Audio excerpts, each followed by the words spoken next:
Hi friends, welcome back to my channel. तो friends आज video आपण मानक पई बहुत ही हेल्पफुल रहबा को जाउची जदी आपण इंग्लिश ग्रामर विषय जानिया को चाहू छथि। ठीक अछि, तो फ्रेंड्स चलो आज वीडियो को हम स्टार्ट करिबा।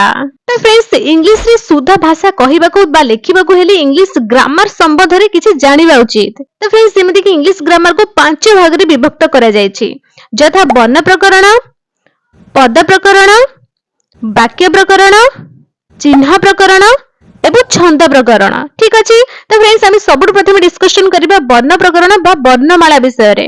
मु बहुत ही इजी वे रे आपन को बुझेबी जेमिति आपन इजीली बुझी परिबे, तो वीडियो को ध्यान देके देखंतु। ठीक अछि, तो फ्रेंड्स इंग्रजी वर्णमाला रे 26 टी अक्षर अछि।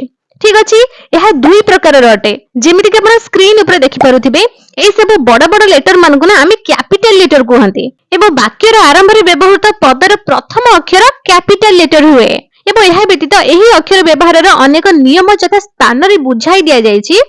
आपण स्क्रीन ऊपर देखंतु, एही सब छोट छोट वर्ण गुडी को ना आमी स्मॉल लेटर कहंती। ठीक अछि, तो फिर इंग्रजी वर्णमाला को दुई भाग रे विभक्त करा जायछि। ठीक अछि, जथा स्वर वर्ण बा वावेल एवं व्यंजन वर्ण बा कंसोनेंट। वावेल व्यंजन वर्ण को उच्चारण करिबारे सहाय्य करे। ए ई आई ओ यू एही पांचटी वर्ण बा लेटर वावेल रो अंतर्गत। बाकी जो 21 टी वर्ण बा लेटर ताहा कंसोनेंट रो अंतर्गत। ठीक अछि, किंतु गोटे कथा मन रखिबे, डब्ल्यू ओ वाई पदर शेष रे थिले वावेल रो काम करि थाए, जथा वे बा स इत्यादि। तो से स्वर वर्ण केतोटी एवं को माने को स्वर वर्ण कहा जाए एवं व्यंजन वर्ण केतोटी एवं को लेटर को व्यंजन वर्ण कहा जाए। मु ऑलरेडी ता ऊपर वीडियो बनै सारिछि, जदि आपण से वीडियो देखि नांदी तो गोटे थ्रू से वीडियो देखंतु, आपण बुझी परिबे स्वर वर्ण को लेटर मान को कहा जाए एवं व्यंजन वर्ण को लेटर मान को कहा जाए। ठीक अछि, तो फ्रेंड्स मैं आशा करूछि जे आपण वर्ण प्रकरण बा वर्णमाला बहुत ही इजीली बुझी परिथिबे। ठीक अछि, तो फ्रेंड्स अपना नेक्स्ट होछि पद प्रकरण।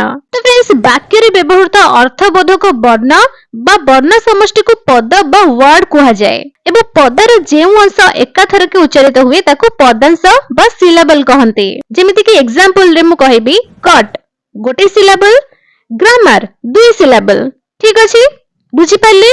तो फ्रेंड्स एगुडी को जानि पारिले ना, इंग्लिश शब्द रे उच्चारण बा प्रोनाउंसिएशन एवं बनान बा स्पेलिंग ए सब करबा सहज हो जाय थाए। जेमिति कि एग्जांपल ओडिसा तीनोटी, बुक गोटे, एम्पोरियम चारोटी सिलेबल। ठीक अछि, एबो हाको इंग्लिश रे लिखिबा को हेले ओडिसा बुक एम्पोरियम लिखिबा को होइताय। ठीक अछि, तो फ्रेंड्स नेक्स्ट वीडियो रे म आपन मानक साथ पार्ट्स ऑफ स्पीच कहा को कहा जाय सेटा कहिबी एबो ताहा केते भाग रे विभक्त सेटा कहिबी। ठीक अछि, एबो हां जदि आपन आज रे वीडियो को बुझी पारलेनी ठीक से, तो ई वीडियो को पूरी औथरे स्टार्टिंग रे देखंतु, जहा द्वारा आपन इजीली बुझी पारिबे। ठीक अछि, तो फ्रेंड्स आज पई एतिकी, पूरी देखाबा को नय वीडियो सहित सेतले पर्यंत आपण आपनकर ध्यान रखंतु एवं नेक्स्ट वीडियो देखिबा को जदि चाहू छंती, किछि सिखिबा को चाहू छंती, तेबे चैनल को सब्सक्राइब करके पाखरे जो बेल आइकन आसीबो ताको ऑल रे क्लिक कर देबे, जहा द्वारा म आगु जेबे नया वीडियो अपलोड करिबे आपन फोन को नोटिफिकेशन चली जिवो, जहा द्वारा आपन वीडियो सबटु प्रथम देखि परिबे। ठीक अछि, तो फ्रेंड्स आज पई एतिकी, पुणी देखाबा को नया वीडियो सहित सेतले पर्यंत take good care of yourself. Thanks for watching, bye.